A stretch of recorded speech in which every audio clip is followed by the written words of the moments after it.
আল্লাহ রাব্বুল ইজ্জা ওয়াল জালালের দরবারে শুকরিয়া জ্ঞাপন করছি যে আল্লাহ তাআলা আমাদেরকে পবিত্র মাহে রমাদানে এসে পৌঁছার সুযোগ করে দিয়েছেন এবং আজকের ইফতার পূর্ববর্তী রমাদান অ্যান্ড কোরআন রিফ্লেকশন প্রোগ্রামে উপস্থিত হওয়ার সুযোগ করে দিয়েছেন। আমরা সবাই পড়ছি কালিমাতুশ শুকর, আলহামদুলিল্লাহ।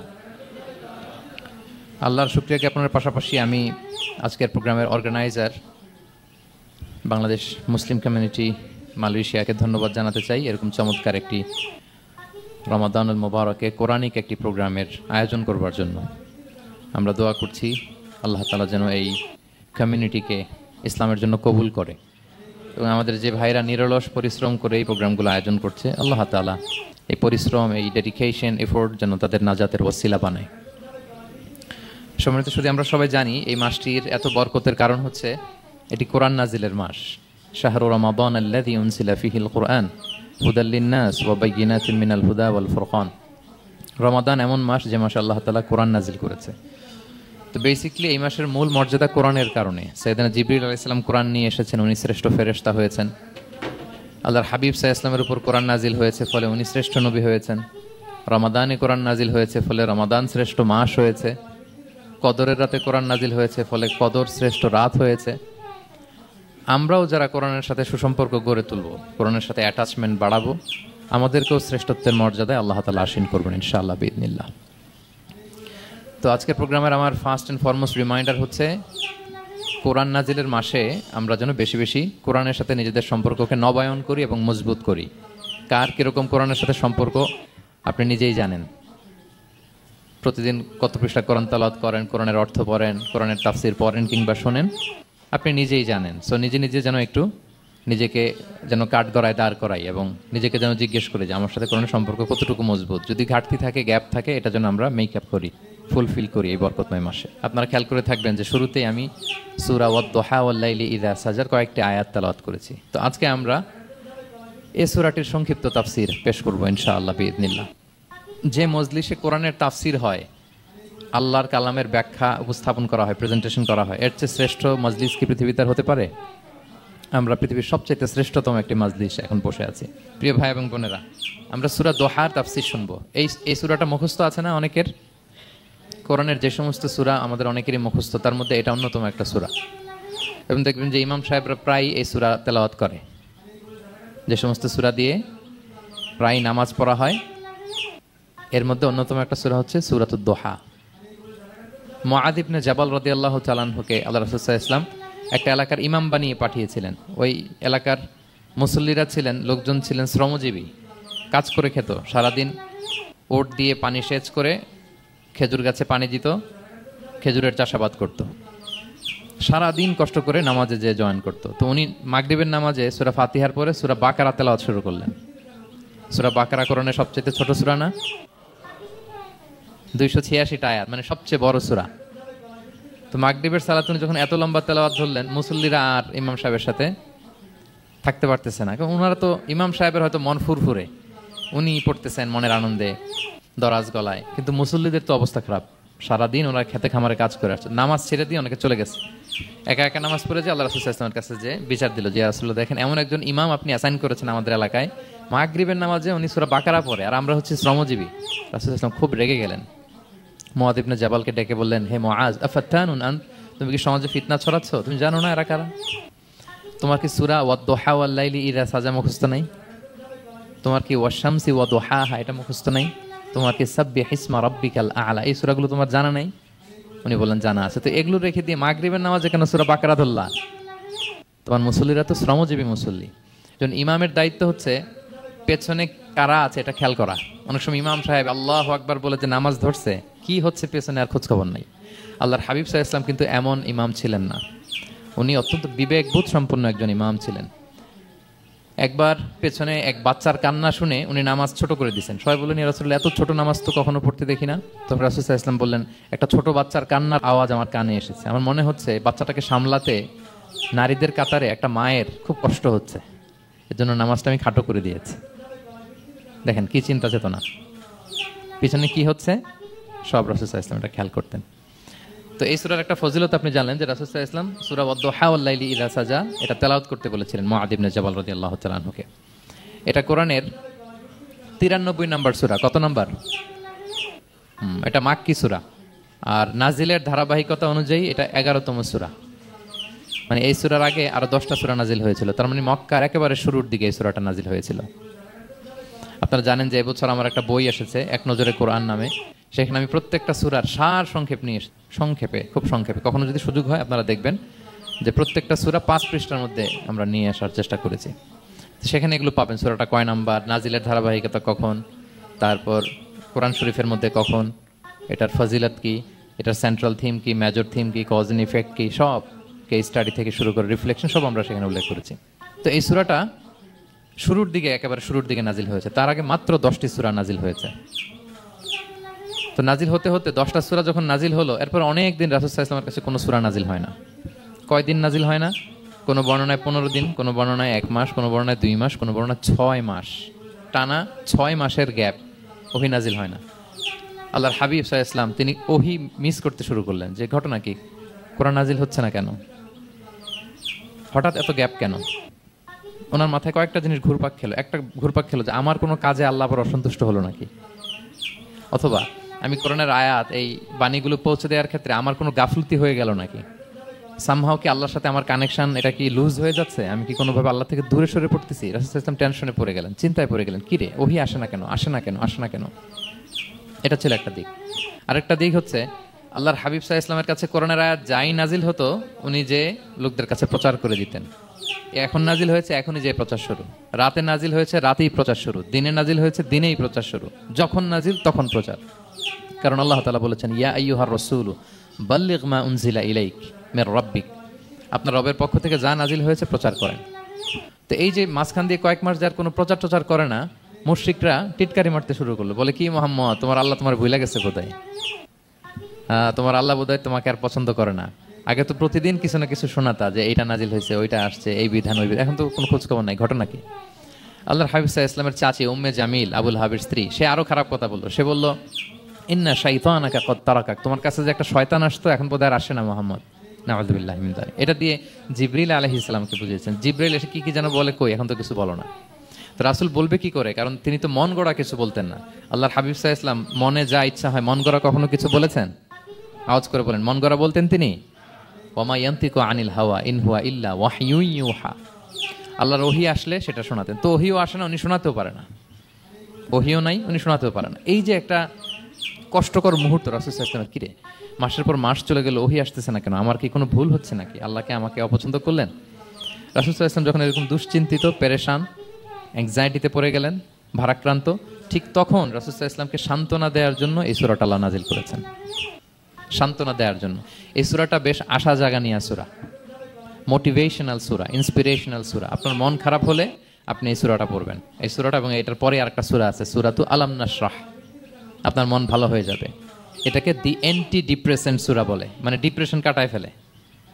আমাদের এরকম অনেক সময় হয় না যে হতাশ, দেয়ালে পিঠ ঠেকে গেছে, কোনো বের হওয়ার রাস্তা নাই, কই যাব, কোথাও সফলতা নাই, সবাই আমাকে ভুল বুঝতেছে, এরকম মাঝে মাঝে হয় না? আমাদের সবার লাইফে আপস অ্যান্ড ডাউনস আছে। আপনি যখন ভারাক্রান্ত হবেন, কষ্টে থাকবেন, এই সূরাটা পড়বেন, দেখবেন যে আপনার ডিপ্রেশন দূর হয়ে গেছে। তো আল্লাহর হাবিব সাল্লাল্লাহু আলাইহি ওয়াসাল্লাম যখন এরকম ভারাক্রান্ত ছিলেন, চিন্তিত ছিলেন, তখন আল্লাহর হাবিব সাল্লাল্লাহু আলাইহি ওয়াসাল্লামকে চিন্তামুক্ত করবার জন্য আল্লাহ তাআলা এই চমৎকার সূরাটি নাজিল করেছেন। আল্লাহ নাজিল করলেন, আউযু বিল্লাহি মিনাশ শাইতানির রাজিম, বিসমিল্লাহির রহমানির রহিম, ওয়াদ-দুহা ওয়াল-লাইলি ইযা সাজা মা ওয়াদ্দাআকা রাব্বুকা ওয়া মা ক্বালা ওয়ালাল আখিরাতু খায়রুল লাকা মিনাল উলা ওয়ালা সাওফা ইউতিকা রাব্বুকা ফাতারদা। আল্লাহ তাআলা বললেন ওয়াদ-দুহা, আলোর শপথ। আমি একবার সরল বঙ্গানুবাদ করি, তারপরে আমি তাফসীরে ঢুকছি। ওয়াদ-দুহা, আলোর শপথ, ওয়াল-লাইলি ইযা সাজা, রাতের শপথ, যখন রাত নিঝুম নিস্তব্ধ হয়। মা ওয়াদ্দাআকা রাব্বুকা ওয়া মা ক্বালা, নবী হে, আপনার রব আপনার উপর অসন্তুষ্টও হয় নাই, আপনাকে ছেড়েও যায় নাই, আপনার রব আপনার সাথেই আছে। আলহামদুলিল্লাহ। ফিল করবেন যে আল্লাহ আমার সাথে আছে, সবসময় এটা ফিল করতে হবে যে আল্লাহ তাআলা আমার সাথে আছেন, তিনি আমাকে ভুলে যান নাই, ছেড়ে যান নাই। আরে তার রহমত ছাড়া তো একটা শ্বাস নেওয়া তো আমার সম্ভব না, ঠিক কিনা বলেন? আল্লাহর রহমত ছাড়া একটি সেকেন্ড এই পৃথিবীতে সার্ভাইভ করা কি আমাদের পক্ষে সম্ভব না। ওয়ালাল আখিরাতু খায়রুল লাকা মিনাল উলা, নবী হে, আপনার পরবর্তী সময় পূর্ববর্তী সময়ের চেয়ে অনেক ভালো হবে ইনশাআল্লাহ। মানে good days are coming in your life, ভালো সময় আসতেছে।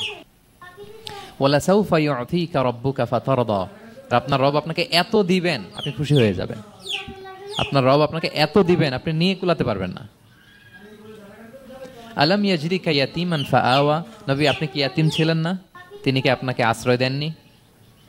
ওয়া ওয়াজাদাকা দাল্লান ফাহাদা, আপনি পথ খুঁজতেছিলেন, আল্লাহ আপনাকে পথ দেখিয়েছেন।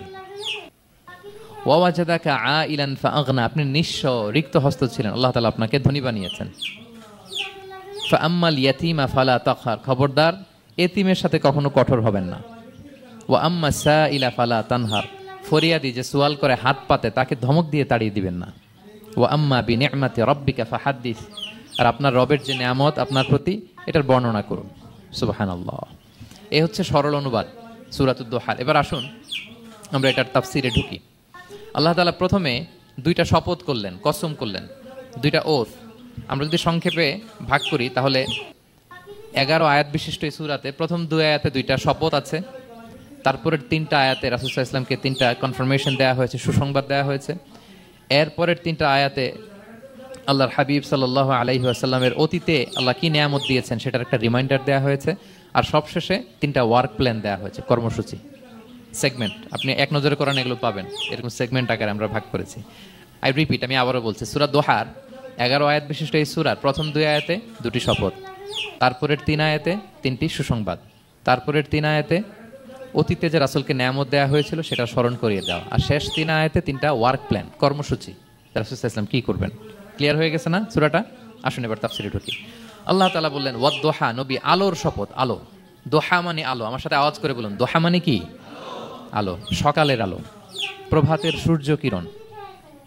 দিনের প্রথম অংশে একটা সানশাইন থাকে না, খুব চমৎকার লাগে 9টা 10টার দিকে, হ্যাঁ সানশাইন।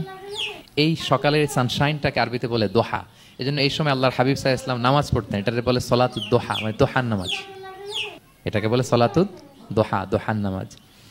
তো দেখেন রাসূল সাল্লাল্লাহু আলাইহি ওয়াসাল্লামের মন ভালো করবার জন্য প্রথমে আল্লাহর ওয়ার্ডিংটা দেখেন, আল্লাহ তাআলা কেমন চমৎকার শব্দ চয়েস করেন। প্রথমে আল্লাহ বললেন আলো। আলো বললেই তো মনটা ভালো হয়ে যায়, কি বলেন? এই আলো মানে আশার আলো, সম্ভাবনার আলো, প্রশান্তির আলো। ওয়াদ-দোহা, আলোর শপথ। মানে নবী আপনি হতাশ হবেন না, হাল ছাড়বেন না, ভরসা রাখুন। আপনি ঘর থেকে বের হন, দেখুন কি চমৎকার আলো। It's a beautiful day out there. জান, হোয়াট এ নাইস সানশাইন, কি চমৎকার উজ্জ্বল প্রভাতের সূর্য কিরণ। এত চমৎকার জলজলে সানশাইনিং এনভায়রনমেন্ট, আপনার মন খারাপ হয় কি করে? ওয়াদ-দোহা, দোহার শপথ মানে প্রভাতের সূর্য কিরণের শপথ। আবার বললেন ওয়াল-লাইলি ইযা সাজা, রাতের শপথ, যখন সে রাত নিঝুম হয়, গভীর হয়, নিস্তব্ধ হয়। 2টা শপথ, আলোর শপথ আর রাতের অন্ধকারের শপথ। আলোর শপথ বলে বেসিক্যালি আল্লাহ তাআলা ওহির আগমনকে বুঝিয়েছেন, আর রাতের শপথ বলে আল্লাহ তাআলা বেসিক্যালি ওহির অনুপস্থিতিকে বুঝিয়েছেন। মানে রাত দিন দুইটাই যেমনি লাগে, আল্লাহ তাআলা বোঝাতে চাইলেন নবী আপনি টেনশন করবেন না, আমি উইথ ইউ, আমি আপনার সাথে আছি। ওহি আসা না আসা দুইটাই গুরুত্বপূর্ণ। রেগুলার যদি ওহি আসে এটা রিসিভ করতে আপনার কষ্ট হয়ে যাবে। আল্লাহর পক্ষ থেকে আসমানি কিতাবের যে ওহি, এটা সাধারণ কোনো কথা না। ইন্না সানুলকি আলাইকা কওলান সাকিলা, এটা খুব ভারী, হেভি ওয়েট। এটা পাহাড়ে নাজিল করলে লাউ আনসালনা হাদাল কুরআনা আলা জাবাল লারাআইতাহু খাশিআম মুতাসাদ্দিআম মিন খাশিয়াতিল্লাহ, এটা মাউন্ট এভারেস্টের উপর নাজিল করলে পাহাড় ভেঙে খান খান হয়ে যেত। শীতের রাতে কোরআন নাজিল হলে রাসূল সাল্লাল্লাহু আলাইহি ওয়াসাল্লাম ঘেমে একাকার হয়ে যেতেন, কপাল বেয়ে টপ টপ করে ঘাম পড়তে ওহি রিসিভ করতে যেয়ে। তিনি ওটের উপরে করে মরুভূমিতে চড়ছেন, ওহি নাজিল হলে ওটের বুক মাটিতে মিশে যেত। এক সাহাবার মাথায় পায়ের মধ্যে মাথা রেখে রাসূল সাল্লাল্লাহু আলাইহি ওয়াসাল্লাম শুয়েছিলেন, তখন ওহি নাজিল হলো। সাহাবা বলছেন ওহির ভারে মনে হচ্ছে যে আমার পায়ের হাড্ডিটাই ফেটে যাবে। তার মানে এটা খুব ভারী বাণী, খুবই ভারী, এটা সাধারণ কোনো কালাম না। তো এই যে রাসূল সাল্লাল্লাহু আলাইহি ওয়াসাল্লামের কাছে যে ওহি নাজিল হচ্ছিল, এটা যদি রেগুলার নাজিল হয়, এটা রিসিভ করা রাসূল সাল্লাল্লাহু আলাইহি ওয়াসাল্লামের জন্য সহজ হবে না, কঠিন হয়ে যাবে। রেগুলার ওহি নাজিল হলে এটার যে পাওয়ার, প্রেশার, রাসূল সাল্লাল্লাহু আলাইহি ওয়াসাল্লামের স্নায়ু এটা বরদাস্ত করতে পারবে না। তো আল্লাহ বোঝাতে চাইলেন নবী আমি কাফির রাজা বলে আপনাকে আমি ভুলে গেছি, কখনো না, নেভার এভার। বরং আপনার যাতে একটু রেস্ট হয়, আরাম হয়, আপনাকে একটু কমফোর্ট দেওয়ার জন্য আমি সাময়িকভাবে ইচ্ছে করে ওহিটা বন্ধ রেখেছি। সুবহানাল্লাহ পড়বেন না? আপনার যাতে একটু কমফোর্ট হয়, আপনার যেন একটু আরাম হয়, ওহি রিসিভ করে করে যেন আপনি অভ্যস্ত হতে পারেন, এজন্য আমি ইচ্ছা করে আপনাকে একটু আরাম দেওয়ার জন্য ওহি বন্ধ রেখেছি। সারাদিন যদি মানে দিনের 24 ঘন্টায় যদি সূর্য থাকে ভাল লাগবে? আচ্ছা বলেন 6 মাস টানা সূর্য ভাল লাগবে আপনার? রোদের গরমে আমরা অস্থির হয়ে যাব। তো 12 ঘন্টা সূর্যের আলোর পরে যেমনি রাতের দরকার আছে, আল্লাহ বোঝাতে চাইলেন ওহি নাজিল হওয়ার পাশাপাশি মাঝে মাঝে ওহি ব্রেক দেওয়ার দরকার আছে। ওহি বন্ধ থাকার দরকার আছে। ফলে আপনি হ্যাবিচুয়েটেড হবেন, ওহি রিসিভ করা না করা এটা আপনার জন্য ইজি হয়ে যাবে। যখন আপনি আপনার জন্য ওকে হয়ে যাবে, তখন আমি লাগাতার ওহি নাজিল করবো। তাহলে ওরা যে বলে আমি আপনাকে ভুলে গিয়েছি, না, আমি আপনাকে ভুলি নাই, বরং আপনার আরামের জন্য খানিকটা সময় আপনাকে বিশ্রামের সুযোগ করে দেওয়ার জন্য আমি আল্লাহ ওহি বন্ধ রেখেছি। সুবহানাল্লাহ। তার মানে আল্লাহ তাআলা নবীকে ভুলেন নাই বা নবী সাল্লাল্লাহু আলাইহি ওয়াসাল্লামের উপর অসন্তুষ্ট হন নাই, ইচ্ছে করে আল্লাহ তাআলা কিছুদিন ওহি বন্ধ রেখেছেন। প্রতিদিন সূর্য থাকলে যেমনি ভাল লাগে না, মানে 24 ঘন্টা, এজন্য 12 ঘন্টা সূর্য দিয়ে আল্লাহ 12 ঘন্টা রাত দিয়েছেন, আমাদের আরামের বিশ্রামের ঘুমের আয়োজন করেছেন। ঠিক তেমনি রেগুলার ওহি রিসিভ করলে রাসূল সাল্লাল্লাহু আলাইহি ওয়াসাল্লামের জন্য কষ্ট হয়ে যাবে, এজন্য ইচ্ছে করে আল্লাহ গ্যাপ দিয়েছেন। আল্লাহর হাবিব সাল্লাল্লাহু আলাইহি ওয়াসাল্লামের উপর আল্লাহ অসন্তুষ্ট হননি। এটাই আল্লাহ তাআলা বললেন যে ওয়াদ-দুহা ওয়াল-লাইলি ইযা সাজা, প্রভাতের সূর্য কিরণের শপথ, রাতের নিঝুম নিস্তব্ধ পরিবেশের শপথ।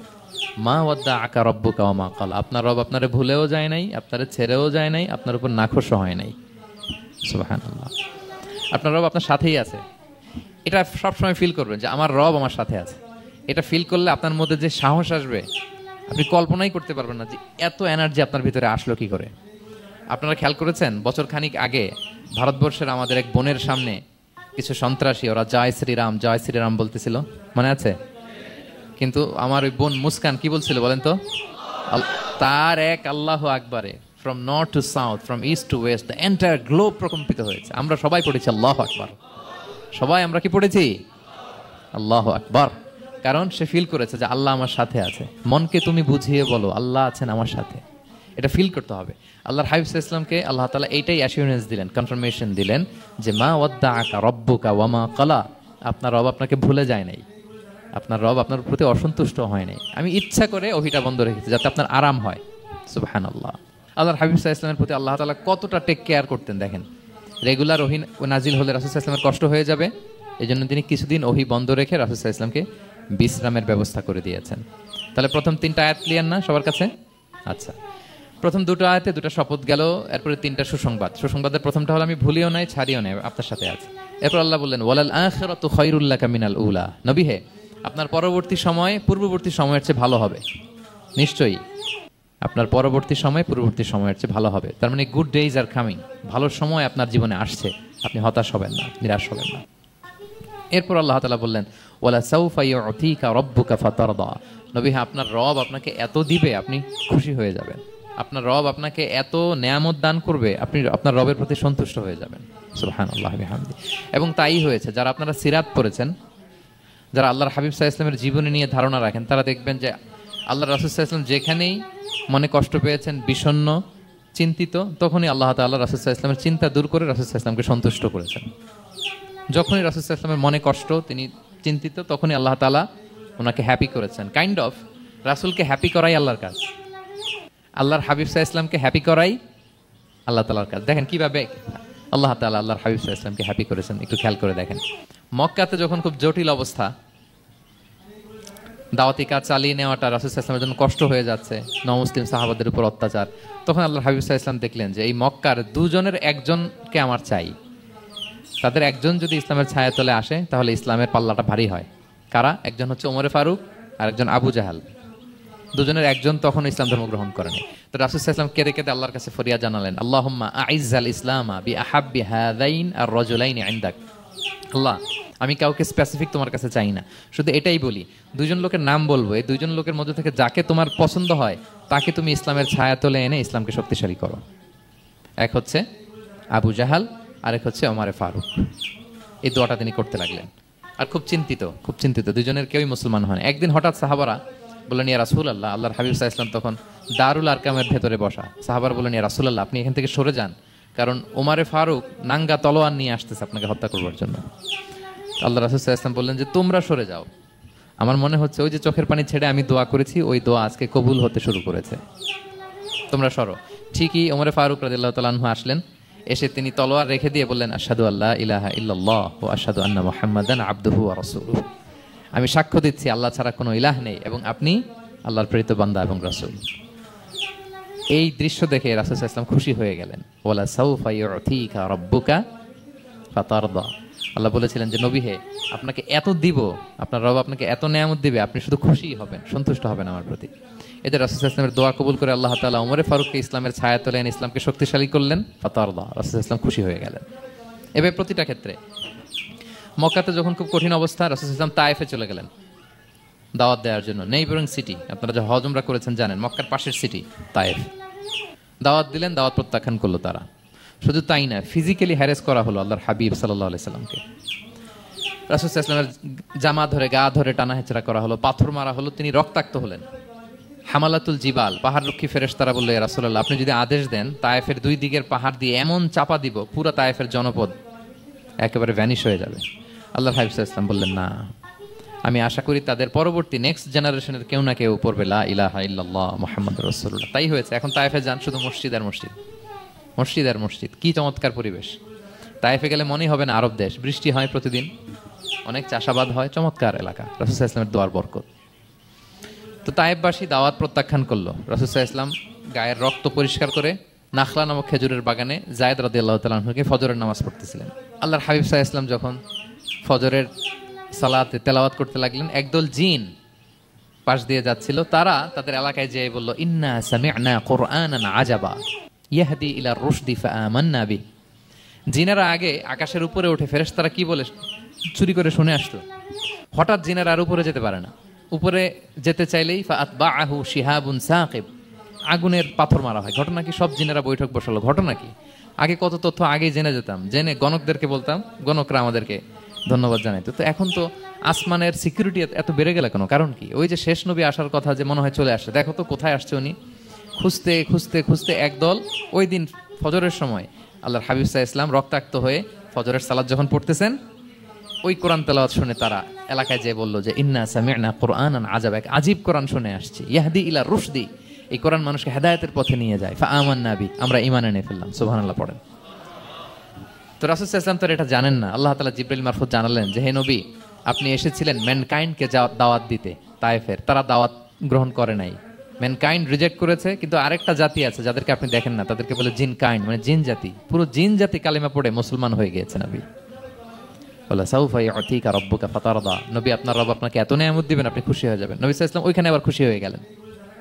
রক্তাক্ত, ইনজুর্ড, যখন শুনলেন মানুষ জাতি তারা ঈমান আনে নাই, কিন্তু জিন জাতি তারা ঈমান এনেছে, আল্লাহর হাবিব সাল্লাল্লাহু আলাইহি ওয়াসাল্লাম আবার আনন্দিত হলেন। তাহলে আল্লাহর হাবিব সাল্লাল্লাহু আলাইহি ওয়াসাল্লামকে আনন্দিত করাই হচ্ছে আল্লাহর কাজ, খুশি রাখাই হচ্ছে আল্লাহর কাজ। সুবহানাল্লাহি বিহামদি। আল্লাহর হাবিব সাল্লাল্লাহু আলাইহি ওয়াসাল্লামের বয়স যখন 50 বছর, ওনার কাছের দুজন আত্মীয় মারা গেল। ওনার প্রিয়তমা স্ত্রী খাদিজা রাদিয়াল্লাহু তাআলা আনহা ইন্তেকাল করলেন, ওনার প্রিয় চাচা আবু তালেব ইন্তেকাল করলেন। দুজনই শেল্টার দিত, একজন ঘরে একজন বাইরে। আবু তালেবের কারণে কেউ রাসূল সাল্লাল্লাহু আলাইহি ওয়াসাল্লামের গায়ে হাত তোলার সাহস পায় নাই। তো উনি যখন ইন্তেকাল করলেন, রাসূল সাল্লাল্লাহু আলাইহি ওয়াসাল্লাম বিপদে পড়ে গেলেন। সারাদিন কাফিরদের বকা ঝকা গালি খেয়ে ঘরে যখন আসতেন, খাদিজা রাদিয়াল্লাহু তাআলা আনহার কথা শুনলে ওনার হৃদয়টা প্রশান্ত হয়ে যেত। তো বাইরের চাচাও নাই, ভেতরের স্ত্রীও নাই, দুজনই মারা গেলেন ওই বছর। ওই বছরকে বলা হয় আমুল হুজন, মানে দুশ্চিন্তার বছর। এত ভারাক্রান্ত আল্লাহর হাবিব সাল্লাল্লাহু আলাইহি ওয়াসাল্লাম হলেন, চিন্তিত হলেন, মনটা ভেঙে খান খান। আল্লাহ তাআলা কিন্তু ঠিকই বুঝেন যে তার হাবিবকে কখন হ্যাপি করতে হবে। আল্লাহ তাআলা তখন সাইয়েদনা জিবরাইল আলাইহিস সালামকে পাঠালেন যে, যাও, আমার বন্ধুকে আর পৃথিবীতে থাকার দরকার নাই, আমার বন্ধুকে ঊর্ধ্ব জগতের নৈশ ভ্রমণের ইনভাইটেশন দিয়ে আসো, মানে মেরাজের ইনভাইটেশন দিয়ে আসো। পড়েন সুবহানাল্লাহ। সুবহানাল্লাযী আসরা বিআবদিহি লাইলাম মিনাল মাসজিদিল হারামি ইলাল মাসজিদিল আকসা, মসজিদে হারাম থেকে মসজিদুল আকসা, তারপরে উপরে। সুম্মা দানা ফাতাদাল্লা ফাকানা কাবা কাউসাইনি আও আদনা, আল্লাহর আরশে চড়ে গেলেন। জান্নাত জাহান্নাম দেখিয়ে, নতুন কিছু গিফট দিয়ে, তার পেয়ারা হাবিবের মন ভালো করে এরপরে আবার দুনিয়ায় পাঠালেন। ওয়ালা সাউফা ইউতিকা রাব্বুকা ফাতারদা, নবী হে, আপনাকে এত নেয়ামত দিব, আপনি শুধু খুশি হবেন আর সন্তুষ্ট হবেন। সুবহানাল্লাহ। এবার বুঝতে পারতেছেন কিভাবে আল্লাহর হাবিবকে আল্লাহ তাআলা খুশি করেছেন। মক্কায় আর থাকতে পারতেছেন না, এমন অবস্থা যে কোনো সময় আল্লাহর হাবিব সাল্লাল্লাহু আলাইহি ওয়াসাল্লামকে হত্যা করা হবে।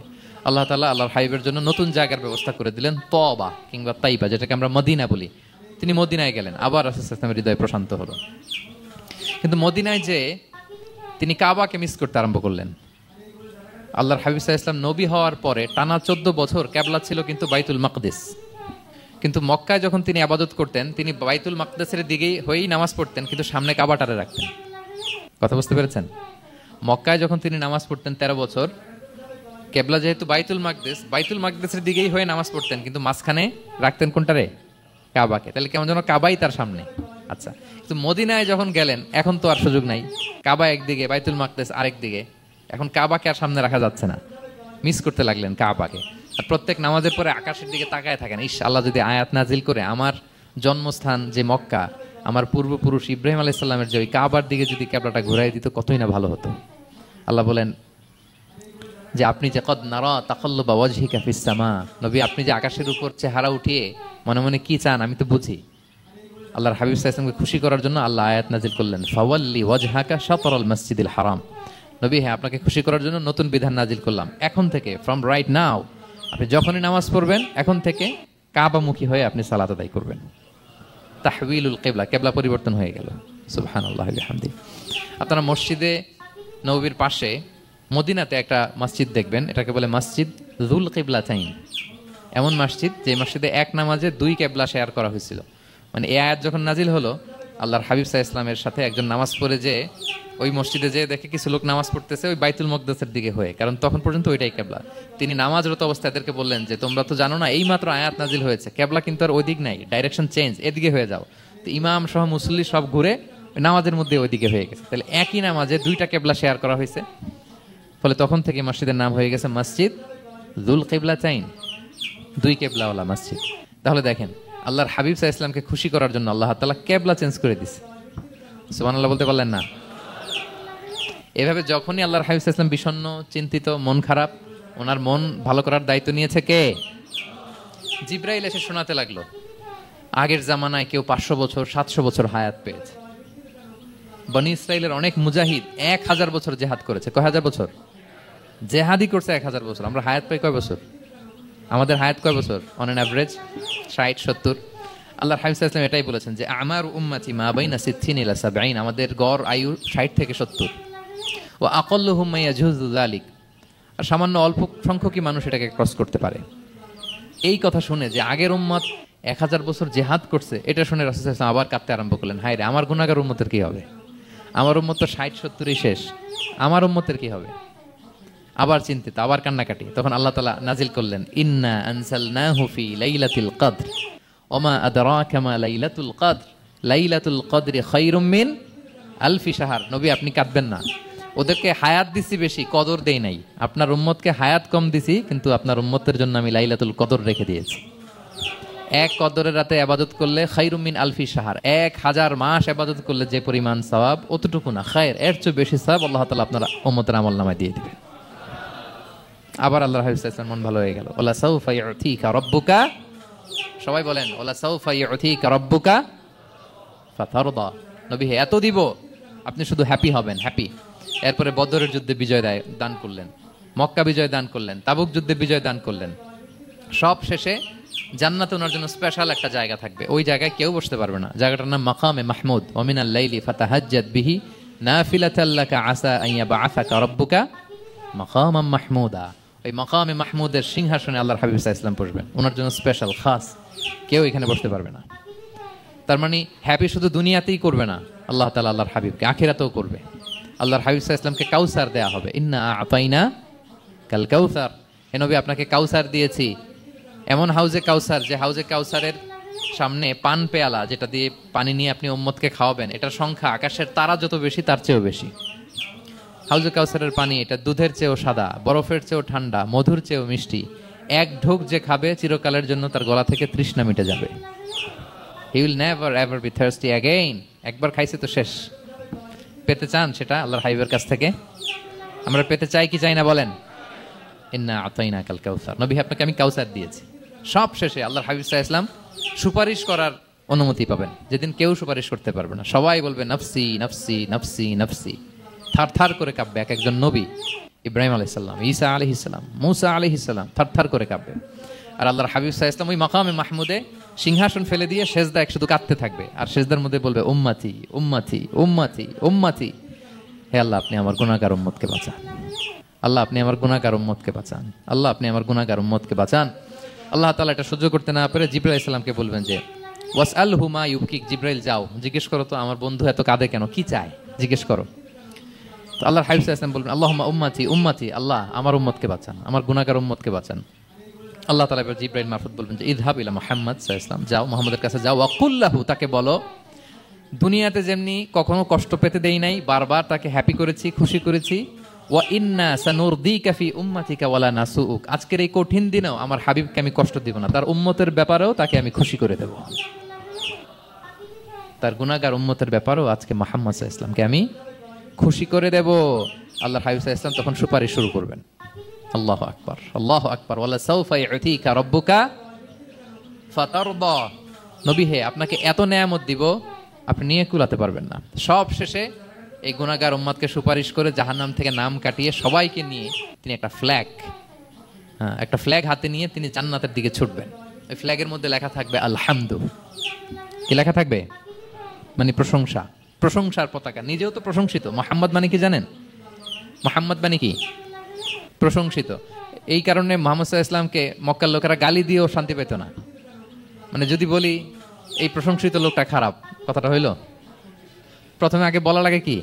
প্রশংসিত। মুহাম্মদ মানে কি? তো এই জন্য মক্কার লোকেরা রাসূল সাল্লাল্লাহু আলাইহি ওয়াসাল্লামকে মুহাম্মদ না বলে ডাকতো মুদাম্মাম, মানে নিন্দিত। তো মুদাম্মাম তো রাসূলের নাম না, রাসূল সাল্লাল্লাহু আলাইহি ওয়াসাল্লামের নাম কি? মুহাম্মদ, প্রশংসিত। এই জন্য গালি দিয়েও তারা মজা করতে পারতো না, সুবিধা করতে পারতো না। গালি দিলেও আগে প্রশংসা করে নেওয়া লাগতো। প্রথমে বলতো মুহাম্মদ পাগল, এরকম বলতো নাউযুবিল্লাহ, তার মানে প্রশংসিত লোকটা পাগল। হইলো? এটা গালি হয়েছে? ঘুরে ফিরে তো প্রশংসাই হয়ে গেল। তো আল্লাহর হাবিব সাল্লাল্লাহু আলাইহি ওয়াসাল্লাম লিওয়াউল হামদ, প্রশংসার ফ্ল্যাগ নিয়ে বিশাল উম্মতকে নিয়ে জান্নাতে অভিমুখে যাবেন এবং জান্নাতের দরজায় হি উইল বি দা প্রথম নক করবেন উনি। তখন জান্নাতের রক্ষী ফেরেশতা বলবে মান আনতা, কে? আল্লাহর হাবিব সাল্লাল্লাহু আলাইহি ওয়াসাল্লাম বলবেন আনা মুহাম্মদ, আমি মুহাম্মদ। তো ফেরেশতা বলবে আমরা দাঁড়ায় আছি এজন্য আল্লাহ বলে দিয়েছেন মুহাম্মাদের আগে কাউকে যেন এন্ট্রি দেয়া না হয়, আপনার আগে যেন কারো জন্য জান্নাতের দরজা না খুলি, স্পেশাল উপর থেকে অর্ডার আছে। আপনি যেহেতু নক করেছেন, ওয়েলকাম, আসেন। পুরো উম্মাহ নিয়ে আল্লাহর হাবিব সাল্লাল্লাহু আলাইহি ওয়াসাল্লাম জান্নাতে ঢুকবেন। ওয়ালা সাউফা ইউতিকা রাব্বুকা ফাতারদা, নবী হে আপনাকে অচিরেই এত নেয়ামত দিব আপনি সন্তুষ্ট হয়ে যাবেন। প্রথম দুইটা শপথ গেল, এরপর তিনটা সুসংবাদ গেল। এরপর আল্লাহ তাআলা অতীতে যে নবীর পাশে ছিলেন, অতীতে যে বিভিন্ন নেয়ামত দিয়ে আল্লাহর হাবিব সাল্লাল্লাহু আলাইহি ওয়াসাল্লামকে আল্লাহ তাআলা ধন্য করেছেন, এগুলো রিমাইন্ডার দিচ্ছেন যে নবী আপনি কেন চিন্তিত হন, আমি আগেও ছিলাম আপনার সাথে, এখনো আছি, ভবিষ্যতেও থাকবো। তিনি বললেন আলাম ইয়াজিদকা ইয়াতীমান ফাআওয়া, তিনি কি আপনাকে ইয়াতীম অবস্থায় পাননি, তিনি কি আপনাকে আশ্রয় দেননি? আপনারা জানেন আল্লাহর হাবিব সাল্লাল্লাহু আলাইহি ওয়াসাল্লাম যখন মায়ের পেটে, তখনই তার পিতা দুনিয়া থেকে ইন্তেকাল করেছেন। মায়ের পেটে তার বয়স হচ্ছে 6 মাস, দুনিয়াতে আসেননি আল্লাহর হাবিব সাল্লাল্লাহু আলাইহি ওয়াসাল্লাম রাহমাতাল লিল আলামিন। মায়ের পেটে থাকা অবস্থায় বাবা হারিয়েছেন, দুনিয়াতে আসলেন 6 বছর বয়সে তিনি মাকে হারিয়েছেন। কয় বছর বয়সে? 6 বছর। তারপর মায়ের ইন্তেকালের পরে দাদার কাছে, আব্দুল মুত্তালিবের কাছে লালিত পালিত হতে লাগলেন। 8 বছর বয়সে দাদাও ইন্তেকাল করলেন। বাবা চলে গেলেন জন্মের আগে, মা চলে গেলেন 6 বছর, মানে শিশু থাকতে। 8 বছর বয়সে তো শিশু, দাদাও চলে গেলেন। 8 বছর বয়স থেকে আল্লাহর হাবিব সাল্লাল্লাহু আলাইহি ওয়াসাল্লাম চাচার কাছে এতিম অবস্থায় লালিত পালিত হতে লাগলেন। এবং আবু তালেব এত ভালোবাসতো, ইমান আনে নেই, শেষ পর্যন্ত ইমান আনেনি, শিরকের উপরে ইন্তেকাল করেছে, কিন্তু আল্লাহর হাবিব সাল্লাল্লাহু আলাইহি ওয়াসাল্লামকে এত ভালোবেসেছেন। বাবার যে কি মানে পিতৃ স্নেহের যে কি মায়া, এটা বুঝতে দেন নাই কখনো, এটার অভাব কখনো তিনি টের পান নাই। ওনার যে বাবা নাই, আবু তালেবের কারণে এতটা ভালোবেসেছেন। তার মানে কখনোই রাসূল সাল্লাল্লাহু আলাইহি ওয়াসাল্লামকে লালন পালন, রক্ষণাবেক্ষণ, টেক কেয়ারের কোনো গ্যাপ আল্লাহ তাআলা রাখেননি। হালিমাতু সাদিয়ার কাছে, পরে মায়ের কাছে, উম্মে আইমানের কাছে, দাদা আব্দুল মুত্তালিবের কাছে, পরে চাচার কাছে, একটার পর একটা, স্লট বাই স্লট রেডি। সেটাই স্মরণ করে দিলেন যে নবী এমন তো হয় না যে আপনাকে লালন পালনের জন্য কেউ ছিল না। আলাম ইয়াজিদকা ইয়াতীমান ফাআওয়া, আপনার রব কি আপনাকে এতিম অবস্থায় আশ্রয়ের ব্যবস্থা করে দেননি? মানে তখন তো আমি ছিলাম আপনার সাথে, কেউ ছিল না, তখন তো আমি ছিলাম। তো আপনার তো ভয় কিসের? আপনি হতাশ হবেন না, নিরাশ হবেন না, হাল ছাড়বেন না আপনি। তাহলে প্রিয় ভাইরা, আল্লাহর হাবিব সাল্লাল্লাহু আলাইহি ওয়াসাল্লাম ইয়াতীম অবস্থায় পৃথিবীতে এসেছিলেন এবং এজন্য ইয়াতীমের সাথে ভালো আচরণ তিনি করতে বলতেন আল্লাহর হাবিব সাল্লাল্লাহু আলাইহি ওয়াসাল্লাম। যারা এতিমকে ভালোবাসে আল্লাহ তাদেরকে ভালোবাসে। এবং আল্লাহর হাবিব সাল্লাল্লাহু আলাইহি ওয়াসাল্লাম বলতেন আনা ওয়া কাফিলুল ইয়াতীমি ফিল জান্নাতি কাহাতাইন, আমি এবং এতিমের রক্ষণাবেক্ষণকারী এইভাবে প্রতিবেশীর মতো জান্নাতে থাকবো। এই দুই আঙ্গুলের মাঝে যেমনি গ্যাপ নাই, আমার আর এতিমের রক্ষণাবেক্ষণকারী তার বাড়ির মাঝখানে কোনো গ্যাপ থাকবে না জান্নাতে। We will be neighbour in paradise, জান্নাতে এরকম আমরা কাছাকাছি থাকবো। আল্লাহু আকবার পড়েন। তাহলে এতিমের রক্ষণাবেক্ষণকারীকে আল্লাহ তাআলা ভালোবাসেন। যারা এতিমকে পছন্দ করে না, এতিমকে তাড়িয়ে দেয়, তাদেরকে আল্লাহ পছন্দ করেন। আল্লাহ তাআলা বলেন আরাআইতাল্লাযী ইউকাযযিবু বিদ্দীন ফাযালিকাল্লাযী ইয়াদুউল ইয়াতীম, যারা আখিরাতকে অবিশ্বাস করে তারাই এতিমকে ঘাড় ধাক্কা দিয়ে তাড়িয়ে দেয়। কোনো বিশ্বাসী কখনো এতিমের সাথে খারাপ আচরণ করে না। আপনাদের যাদের মন শক্ত, অনেকের চোখ দিয়ে পানি নামে না। আমার এক আত্মীয় আছে খুব আল্লাহওয়ালা, আমার জীবনে এত আল্লাহওয়ালা আমি দেখি নাই, কিন্তু ওনার চোখ দিয়ে পানি নামে না। বারবার এসে আমারে বলে যে মিজান কি করবো বলো, তুমি একটু মোনাজাত ধরো। আমার মনে আছে আমি ওনাকে নিয়ে মোনাজাত ধরতাম, তো ওনার কান্না আসে না চোখ দিয়ে। এত আল্লাহওয়ালা, খুব ভালো মানুষ, কিন্তু চোখ দিয়ে পানি নামে না। এটা অনেকের হয়, নানা কারণে হয়। আল্লাহর হাবিব সাল্লাল্লাহু আলাইহি ওয়াসাল্লাম বলেছেন, কারো যদি চোখ দিয়ে পানি না নামে বা হৃদয় নরম না হয়, তারা যেন এতিমের মাথায় হাত বুলিয়ে দেয়। এক সাহাবী এসে বললেন, ইয়া রাসূলুল্লাহ, আমার হৃদয়টা বড় শক্ত, হৃদয় নরম হয় না। রাসূল সাল্লাল্লাহু আলাইহি ওয়াসাল্লাম বললেন, তাই? আচ্ছা, আতুহিব্বু আন ইয়ালিনা কলবুক, তুমি কি চাও তোমার হৃদয় নরম হোক, ওয়া তুদরাকা হাজাতুক, এবং তোমার আশা পূরণ হোক? তিনি বললেন হ্যাঁ। তখন রাসূল সাল্লাল্লাহু আলাইহি ওয়াসাল্লাম বললেন, ইরহামিল ইয়াতীম, এতিমের উপর রহম করো। ওয়ামসা আলা রাসি, এতিমের মাথায় হাত বুলিয়ে দাও। ওয়া আতইমহু মিন তুআমিক, তোমার খাবার এতিমকে খাওয়াও। তালিনু কলবুক, তোমার অন্তর নরম হবে। তুদরাকা হাজাতুক, তোমার ইচ্ছা পূরণ হবে। তাহলে হৃদয় যদি শক্ত থাকে, কার মাথায় হাত বুলাবেন? বুলাইছেন কখনো? হ্যাঁ, বুলিয়েছেন? খুঁজে খুঁজে হাত বুলাবেন। বাংলাদেশে তো অনেক অরফেনেজ আছে, অনাথ আশ্রম, ওখানে যাবেন। সুযোগ হলে একদিন যে একটু লাঞ্চ করলেন ওদের সাথে বসে, ডিনার করলেন, একসাথে খেলেন, ওদের মাথায় হাত বুলিয়ে দিলেন, সাধ্যমতো কিছু উপহার হাতে তুলে দিলেন, আপনার ইচ্ছা পূরণ হবে আর আপনার হৃদয় নরম হবে ইনশাআল্লাহ। আর এতিমকে আদর করা মানে নবী সাল্লাল্লাহু আলাইহি ওয়াসাল্লামের প্রতি ভালোবাসা দেখানো। কারণ আমার নবী এতিম হয়ে বড় হয়েছেন। এতিমের প্রতি ভালোবাসা প্রকারান্তরে নবী সাল্লাল্লাহু আলাইহি ওয়াসাল্লামের প্রতি ভালোবাসা দেখানো হয়, কারণ আমার নবী এতিম হয়ে বড় হয়েছেন। সুবহানাল্লাহ। কিন্তু তার বিপরীতে আমরা সমাজে কি দেখি? এতিমের মাথায় হাত বুলানো তো দূরের কথা, এতিমের সম্পদও খেয়ে ফেলে অনেকে। হ্যাঁ, এরকম আছে না? এতিমের সম্পদ দেদারসে গিলতেছে। কি যে আমাদের চিন্তাধারা! দেখবেন যে লোকটা এতিমের সম্পদ গিলে, ওরা রোজা অবস্থায় এক ঢোক পানি গিলাতে পারবেন কিনা দেখেন। যে বলেন একটু পানি খান তো, খাবে না কেন? হারাম। তো ওই হারাম কিন্তু গিলতেছে ইচ্ছা মতো। রোজা অবস্থায় এক ফোঁটা আপনি পানি গিলাতে পারবেন না, আরে কেন? হারাম। কিন্তু ওদিকে ভাতিজার সম্পদ গিলতেছে দেদারসে। আল্লাহ বলেন এটা ভাতিজার সম্পদ না, এটা তুমি জাহান্নামের আগুন পেটে ঢুকাচ্ছ। জাহান্নামের আগুন। ইন্নাল্লাযীনা ইয়াকুলুনা আমওয়ালাল ইয়াতামা যুলমান ইন্নামা ইয়াকুলুনা ফি বুতুনিহিম নারা ওয়া সায়াসলাউনা সাঈরা। যারা এতিমের সম্পদ খায়, এটা সম্পদ না, এটা জাহান্নামের আগুন তুমি পেটে ঢুকাচ্ছ। সো এতিমের প্রতি যেন আমরা নমনীয় হই, তাদের মাথায় হাত বুলাই, তাদের জন্য খরচ করি, তাদের প্রতি যেন আমরা দয়াদ্র হই, কারণ আমার নবী এতিম অবস্থায় বড় হয়েছেন। তাহলে নবী সাল্লাল্লাহু আলাইহি ওয়াসাল্লামকে এটা স্মরণ করে দিলেন, নবী আপনি তো এতিম ছিলেন, আমি তো আপনাকে রক্ষণাবেক্ষণের ব্যবস্থা করছি। আর কি করেছি? ওয়াজাদাকা দাল্লান ফাহাদা, নবী আপনাকে আমি এমন অবস্থায় পেয়েছি, আপনি পথ খুঁজতেছিলেন, আমি আপনাকে পথ দেখিয়েছি। You are searching the right path and I guided you to the right sense of direction. আপনি পথ খুঁজতেছিলেন, আমি পথ দেখাইছি। এখানে দল্লানের অর্থ পথভ্রষ্ট করা যাবে না। ওয়াজাদাকা দাল্লান, হে নবী আপনাকে আমি পথভ্রষ্ট পেয়েছি, পরে পথ দেখাইছি, এরকম বলা যাবে না। এটা আল্লাহর হাবিব সাল্লাল্লাহু আলাইহি ওয়াসাল্লামের ক্ষেত্রে প্রযোজ্য নয়। অনেক বাংলা তাফসীরের অর্থে আমি দেখেছি পথ হারা, নবী আপনাকে আমি পথ হারা পেয়েছি, পথ দেখেছি, এটাও খুব একটা সুন্দর না। সবচেয়ে সুন্দর হচ্ছে নবী আপনি পথ খুঁজতেছিলেন, সত্যের অনুসন্ধানী ছিলেন। অনেক সময় দেখবেন অনেক পথিক যেতে যেতে এমন এক জায়গায় যায়, দেখে 3 রাস্তা কিন্তু কোনো সাইনবোর্ড নাই। পুরাতন রাস্তাগুলোতে এরকম অনেক সময় হতো না আমাদের, 3 দিকে রাস্তা, কোনো সাইনবোর্ড নাই, তো যাবো কই? এটা বুঝালেন যে নবী আপনি পথ খুঁজতেছিলেন, আমি আপনাকে দেখিয়েছি, হে নবী এটাই সিরাতুল মুস্তাকিমের পথ।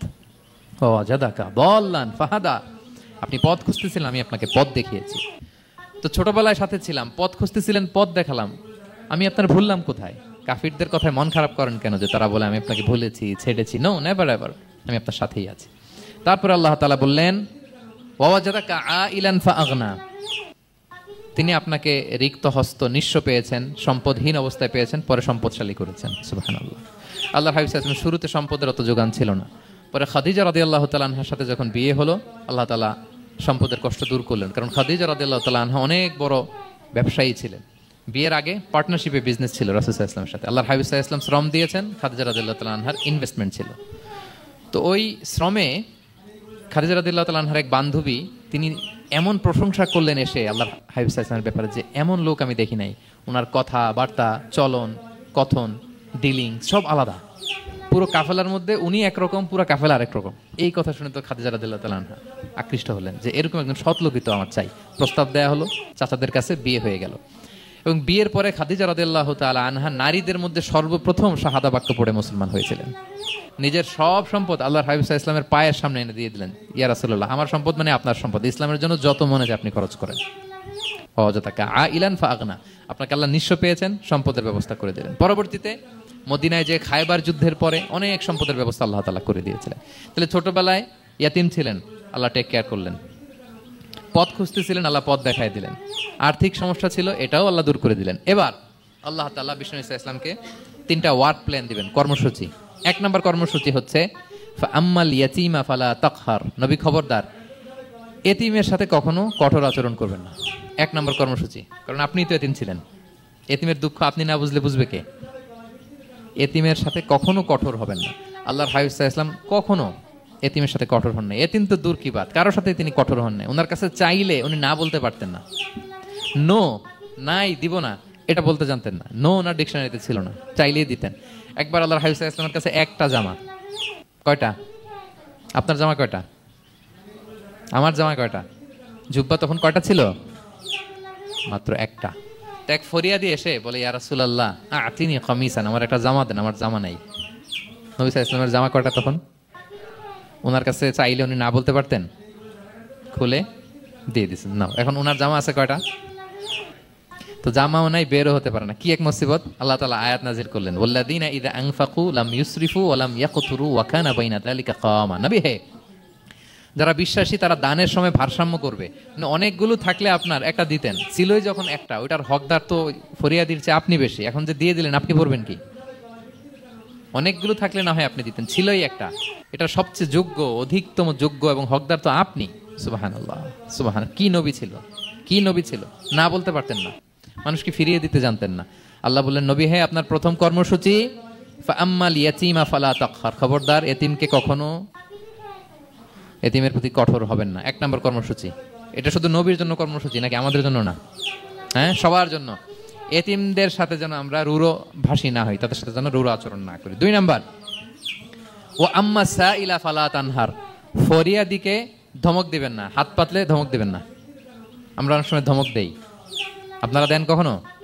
না, আমরা দিতে পারবো না, ধমক দিতে নিষেধ করেছেন আল্লাহ তাআলা। আম্মা সাইলা ফালা তানহার, যদি না থাকে বুঝিয়ে বলেন যে এখন পারতেছি না, কিন্তু ধমক দেবেন না কখনো। কারণ আপনি এখন বড় সাহেব হয়ে গেছেন, প্রাইভেট কারের পাশ থেকে দেখবেন যে স্যার 2টা টাকা দেন, কিছু খাই নাই, হায়রে ছিঁড়া কাপড়, মলিন চেহারা, ভাঙ্গা একটা থালা হাতে নিয়ে, স্যার 5টা টাকা দেন। আল্লাহ আপনারা স্যার বানাইছে আর ওরে বানাইছে ভিখারি। আচ্ছা বলেন তো, জায়গাটা চেঞ্জ করতে আল্লাহর কত সময় লাগে? ওরে ভিতরে বসায় স্যার বানাবে আর আপনারে ভাঙ্গা একটা থালা দিয়ে এরকম ওই যে টোল টোল যেখানে নেয় ওখানে দাঁড় করাবে। বলেন আল্লাহর কয় সেকেন্ড লাগবে? লাগবে 1 সেকেন্ডও লাগে না। সো ও আম্মা সাইলা ফালা তানহার, ফরিয়াদিকে ধমক দিয়ে তাড়িয়ে দিও না, খবরদার। ওকে আল্লাহ ফরিয়াদি বানিয়ে পরীক্ষা করছে, আর তোমাকে আল্লাহ সম্পদশালী বানিয়ে পরীক্ষা করছে। তাহলে 1 নম্বর কর্মসূচি ছিল এতিমের সাথে রূঢ়ভাষী হবেন না। 2 নম্বর হচ্ছে ফরিয়াদিকে ধমক দিবেন না।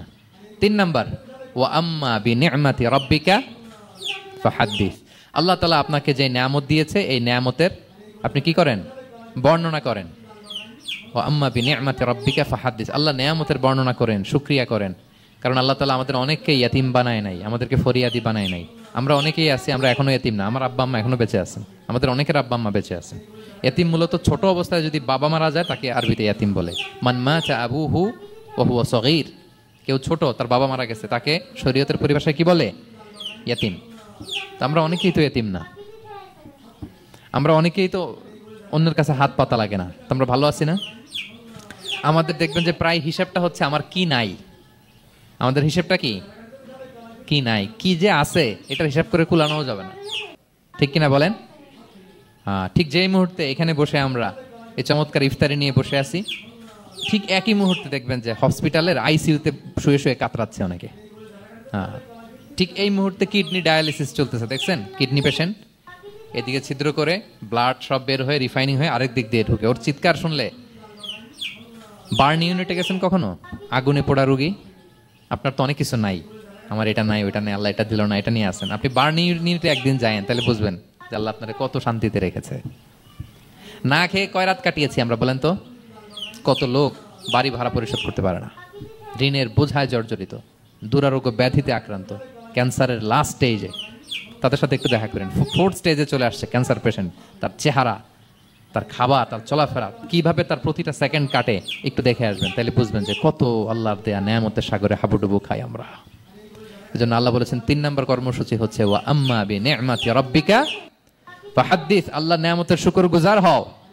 আল্লাহ যে নিয়ামত দিয়েছে এই নিয়ামত তুমি বর্ণনা করো। অনেকে আছে আল্লাহ নিয়ামত দিলে ওটা প্রকাশ করতে চায় না, এটা আল্লাহ পছন্দ করে না। মানে আপনি যদি অনেক সম্পদশালী হন, আপনি সুন্দর পরিচ্ছন্ন জামা পরবেন, মানুষকে দান করবেন, আপনার বাড়ি ঘর সুন্দর হবে, এটা নিষেধ নয়, এটা ভালো। আপনি আল্লাহর দেয়া নিয়ামত ব্যবহার করতে পারবেন এবং বলতেও পারবেন, কিন্তু শুকরান লা ফখরান, শুকরিয়া স্বরূপ বলবেন, ফখর করে অহংকার করে না। বলতে পারেন আলহামদুলিল্লাহ, আল্লাহ তাআলা আমাকে 4টা ছেলে দান করেছে, 4 জন হাফেজ, আল্লাহ তাআলা আমাকে থাকার মতো একটা ঘর দিয়েছে, একটা বাড়ি দিয়েছে, একটা গাড়ি দিয়েছে, সম্মান নিয়ে সমাজে চলার মতো আল্লাহ তাআলা আমাকে দিয়েছেন। এটা যদি আপনি শুকরিয়া স্বরূপ বলেন, এটাতে সমস্যা নেই, কিন্তু অহংকার নিয়ে বলা যাবে না। ইন্নাল্লাহা ইউহিব্বু আন ইয়ারা আসারা নি'মাতিহি আলা আবদিহি, আল্লাহ তাআলা যে নিয়ামত তার বান্দাকে দিল ওইটার একটা নমুনা দেখতে আল্লাহ পছন্দ করে। আল্লাহ বানাইছে আপনার বিলিয়নিয়ার, আপনি হচ্ছেন ছেঁড়া পরা জামা পরে চলেন, হবে? বানাইছে আল্লাহ তাআলা আপনাকে অনেক সম্পদশালী, আপনার চলা ফেরা কোনো রুচিই নাই, এটা হইলো না। আল্লাহ চায় যে তোমার যে নিয়ামত দিছে এটার একটা নমুনা তোমার মধ্যে থাকে, এটাও শুকরগুজার হওয়ার একটা আলামত। তাহলে 3 নম্বর কর্মসূচি কি? ওয়া আম্মা বিনি'মাতি রাব্বিকা ফাহাদ্দিস, আল্লাহর নিয়ামতের শুকরগুজার হও, আল্লাহ তাআলা যে নিয়ামত দিয়েছে সেটা বর্ণনা করো। তাহলে প্রিয় ভাইরা, সূরাতুদ দোহা এটা হচ্ছে একটা মোটিভেশনাল সূরা, আশা জাগা নিয়ে সূরা, অ্যান্টি ডিপ্রেশন বলি আমি এই সূরাটাকে। ডিপ্রেশন থাকলে চলে যাবে, কারণ ওয়ালাল আখিরাতু খায়রুল লাকা মিনাল উলা, হে নবী আপনার পরবর্তী সময় আপনার পূর্ববর্তী সময়ের চেয়ে ভালো। সবসময় আশাবাদী হবেন। সূরা দোহার 1 নম্বর শিক্ষা হচ্ছে বি অপটিমিস্টিক, মানে অপটিমিজম, আশাবাদী হওয়া, নিরাশ হওয়া যাবে না। বিশ্বাসীদের, মুমিন মুসলিমের ডিকশনারিতে হতাশা নিরাশা নাই, আমার ডিকশনারিতে অন্তত নাই, আপনাদের আছে কিনা জানি না। আজকে থেকে বলেন আপনাদের ডিকশনারিতে হতাশা নিরাশা রাখবেন। আমাদের কোনো হতাশা নাই, নিরাশা নাই, কারণ আমরা যে পরিস্থিতিতে থাকি না কেন আমাদের সাথে কে আছেন? লা তাহজান ইন্নাল্লাহা মা'না, চিন্তিত হয়ো না, আল্লাহ আমার সাথে আছেন। আল্লাহ আমার সাথে আছেন বললেই দেখবেন মুস্কানের মতো এক তাকবীর আপনার মুখ দিয়ে বেরোচ্ছে, এমন এনার্জি বেরোচ্ছে, গোটা বিশ্ব আপনি জয় করে ফেলবেন তখন। এটাই আমাদের সবচেয়ে বড় পাওয়ার। আমাদের সাথে কে আছে? ইন্নাল্লাহা মা'না, আল্লাহ তাআলা আমাদের সাথে আছেন। তাহলে সূরা দোহার আজকের তাফসীরের 1 নাম্বার লেসন হচ্ছে optimism. Believer should be optimistic always. বিশ্বাসীরা আশাবাদী হয়, নিরাশ হয় না, হতাশ হয় না, হাল ছাড়ে না। বিশ্বাসীরা ভরসা রাখে এক মহান সত্তার উপর। আওয়াজ করে বলেন তো তিনি কে? আল্লাহর উপর ভরসা রাখে, আমরা নিরাশ হই না। 2 নাম্বার শিক্ষা হচ্ছে গ্রেটফুলনেস, কৃতজ্ঞতা। আপনার জীবনে অনেক কিছু আছে, নাই নাই বলবেন না, শুধু কমপ্লেইন করবেন না। অনেকে দেখবেন শুধু অভিযোগ, এটা নাই ওইটা নাই, এই পাইলাম না, ওর আছে এটা, ওর, আমার সাথে কেন এমন হয়, আমার সাথে শুধু আমার সমস্যা। এগুলো যারা বলে তাদেরকে আল্লাহ নেয়ামত আরো ছিনিয়ে নেয়। বরং যারা অল্প পেয়েও বলে আলহামদুলিল্লাহ, তাদেরকে নেয়ামত দেওয়ার ধারাবাহিকতা আল্লাহ তাআলা অব্যাহত রাখেন। সব অবস্থায় আলহামদুলিল্লাহ, যে কোনো পরিস্থিতিতে, যে কোনো অবস্থায় কি বলবো আমরা? আপনি খেয়াল করে দেখেন না যে আপনার কি কি আছে, কত কিছু যে আপনার আছে, অবাক করা। 3 নাম্বার কাইন্ডনেস। 3 নম্বর লেসন হচ্ছে কাইন্ডনেস, দয়া। আমরা যেন অন্যের প্রতি দয়াশীল হই। আপনি অন্যের প্রতি দয়ালু হলে আপনার প্রতি দয়ালু হবে কে? ওয়াল্লাহু ফি আউনি আবদিহি মা দামাল আবদু ফি আউনি আখি। আল্লাহ ততক্ষণ পর্যন্ত কোনো বান্দার সাহায্যে থাকে যতক্ষণ পর্যন্ত ওই বান্দা তার ভাইয়ের সাহায্যে থাকে। তাহলে বলেন তো, আল্লাহর সাহায্য পাওয়ার প্রথম শর্ত কি? অন্যের জন্য সাহায্যের হাত বাড়িয়ে দেওয়া। তাহলে মনে থাকবে তো? নাকি এতিমকে ধাক্কা দিয়ে বের করে দিবেন, ফরিয়াদিকে ধমক দিবেন একটা? বড় সাহেব তো আপনি, বড় স্যার, খবরদার। তাহলে 1 নম্বর লেসন অপটিমিজম। আমরা হতাশ হব না, হতাশা আমাদের ডায়েরিতে নাই, আমরা আশাবাদী, আমরা আল্লাহর রহম ভরসার ভিখারি, ঠিক কিনা বলেন? 2 নম্বর লেসন হচ্ছে গ্রেটফুলনেস। আমরা সবসময় আল্লাহর প্রতি শুকরগুজার হব, কৃতজ্ঞ হব। আল্লাহর হাবিব সাল্লাল্লাহু আলাইহি ওয়াসাল্লাম বলতেন, আল্লাহুম্মা জাআলনি সাবুরা ওয়া জাআলনি শাকুরা ওয়া জাআলনি ফি আইনি সাগীরা ওয়া ফি আয়ুনিন নাসি কাবীরা। আল্লাহ আপনি আমাকে ধৈর্যশীল বান্দা বানান, আপনি আমাকে শুকরগুজার বানান। আল্লাহ আমার চোখে আমাকে ছোট বানান, আল্লাহ গোটা বিশ্বের মানুষের চোখে, জনতার চোখে আমাকে বড় বানান। আওয়াজ করে পড়েন আমিন। এই দোয়াটা বেশি বেশি পড়বেন। না সব শেষে আমরা যেন কাইন্ড হতে পারি, অন্যের প্রতি দয়ালু হতে পারি। যে রহম করে সে রহম প্রাপ্ত হয়, যে অন্যকে দয়া দেখায় সে আল্লাহর পক্ষ থেকে দয়া পায়।